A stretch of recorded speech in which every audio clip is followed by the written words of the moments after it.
نحمدہ و نصلی علی رسولہ الکریم اما بعد فاعوذ باللہ من الشیطان الرجیم بسم اللہ الرحمن الرحیم وذروا ظاہر الاثم وباطنہ صدق اللہ العظیم۔ قرآن کریم کی اس مختصر سی آیت پر اگر ہمارا عمل ہو جائے تو اللہ کا قرب حاصل ہو جائے۔ فرمائے چھوڑ دو گناہ ظاہری ہو کہ باطنی۔ صغیرہ اور کبیرہ کی تقسیم علماء نے کی ہے سمجھانے کے لیے، لیکن در حقیقت کوئی گناہ صغیرہ نہیں ہوتا۔ ابن قیم رحمۃ اللہ علیہ فرماتے ہیں یہ نہ دیکھو گناہ چھوٹا ہے یا بڑا، یہ دیکھو جس ذات کی نافرمانی کر رہا ہوں وہ ذات کتنی بڑی ہے۔ صحابہ اکرام کا یہ مشہور مقولہ ہے لا صغیرۃ مع الاصرار ولا کبیرۃ مع الاستغفار۔ بار بار کرنے سے کوئی گناہ چھوٹا نہیں رہتا اور توبہ کرنے کے بعد کوئی گناہ کبیرہ نہیں رہتا۔ اگرچہ کتاب الزواجر اور دیگر کتب میں گناہ کبیرہ کی تعداد 367، 70 یا اس سے بھی کم و بیش بتلائی گئی، لیکن ہم نے مطلق گناہ سے بچنا ہے، تب اللہ کا قرب ہمیں حاصل ہوگا۔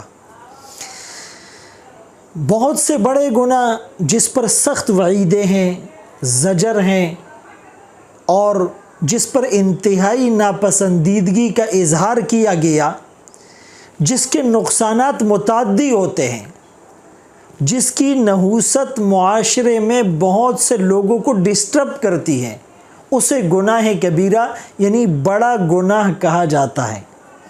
اس میں ایک بڑا گناہ کسی مسلمان کو تکلیف دینا۔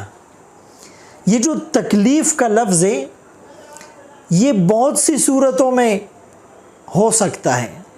کسی کو پتھر مارنا یہ تکلیف ہے، کسی کو گالی دینا یہ تکلیف ہے، کسی کی غیبت کرنا یہ تکلیف ہے، کسی کے لیے دل میں حسد بغض رکھنا یہ تکلیف ہے، کسی کا نام بگاڑنا یہ تکلیف ہے۔ ولا تنابزوا بالالقاب، کسی کا مذاق اڑانا یہ تکلیف ہے۔ لا یسخر قوم من قوم عسى ان يكونوا خيرا منهم ولا یغتب بعضکم بعضا، کوئی کسی کی غیبت نہ کرے۔ اور حدیث پاک میں فرمایا کہ لا تباغضوا، بغض نہ رکھو، لا تحاسدوا، حسد نہ رکھو، لا تقاطعوا، قطع تعلق نہ کرو، لا تدابروا، پیٹ پھیر کر ایک دوسرے سے کنارہ کشی اختیار نہ کرو، بلکہ کونوا عباد اللہ اخوانا، اللہ کے نیک بندے بن کر رہو۔ یہ گناہ تو وہ ہیں جو ہر آدمی کو سمجھ بھی آتے ہیں، نظر بھی آتے ہیں، اس کو گناہ بھی سمجھا جاتا ہے۔ لیکن معاشرے میں ہونے والے کچھ ایسے گناہ جس کا گناہ ہونا واضح نہیں ہے۔ مثال کے طور پر آپ نے گلی میں چھلکے پھینک دیے، کچرا پھینک دیا، ہر گزرنے والے کو تکلیف ہو رہی ہے، یہ کتنا متعدی گناہ ہے۔ آپ نے کسی کے گھر کے سامنے، دکان کے سامنے نو پارکنگ میں غلط طریقے پر گاڑی پارک کر دی، یہ کتنی بڑی تکلیف کا عمل ہے۔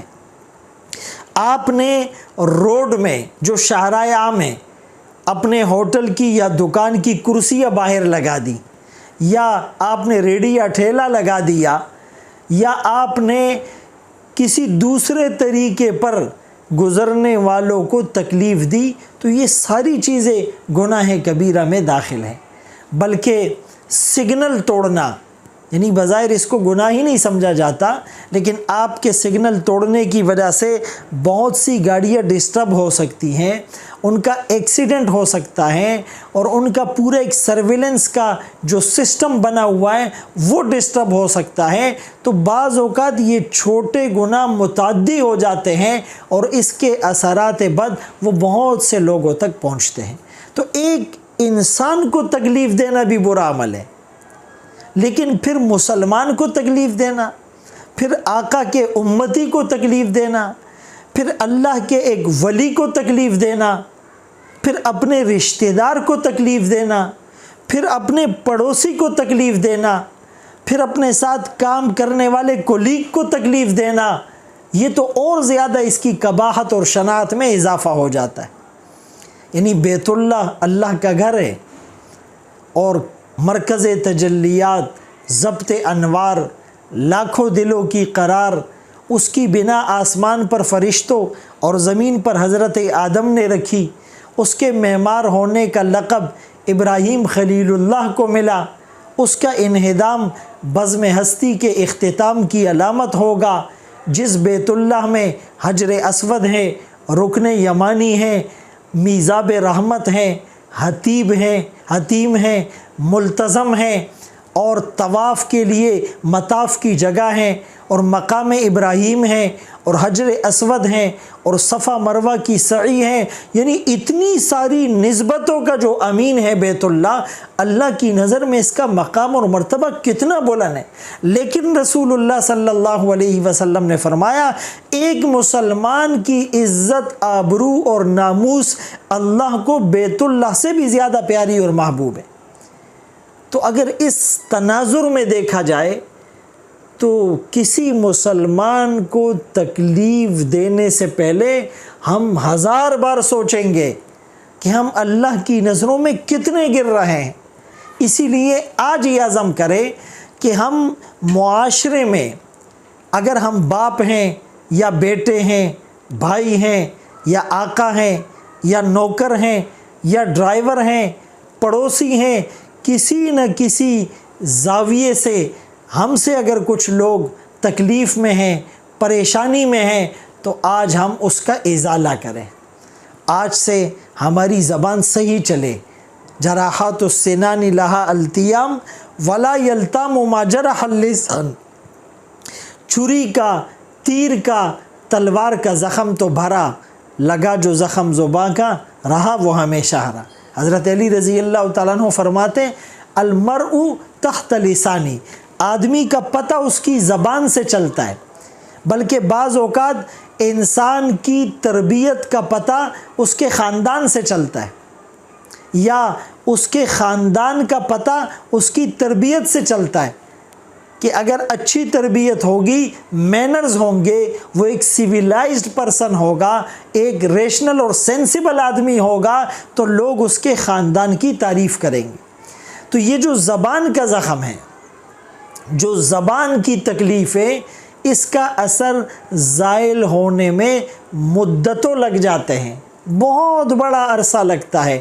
تو ہماری زبان سے پھول کھلے اور اس سے دل جڑے، اس سے خاندان کا شیرازہ ہم نہ بکھیریں، اور اس سے لوگوں کے دل نہ توڑے، اور اس سے لوگوں کو تکلیف میں مبتلا نہ کریں۔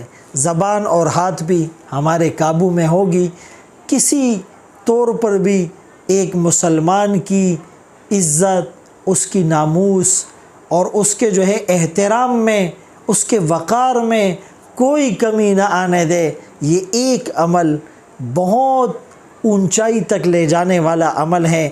اسی لیے رسول اللہ صلی اللہ علیہ وسلم نے فرمایا کہ قیامت کے قریب، بلکہ قیامت کے دن میرے سب سے زیادہ قریب وہ ہوں گے جن کے اخلاق اچھے ہوں گے۔ اللہ ہم سب کو ان باتوں پر عمل کی توفیق نصیب فرمائے۔ وآخر دعوانا ان الحمدللہ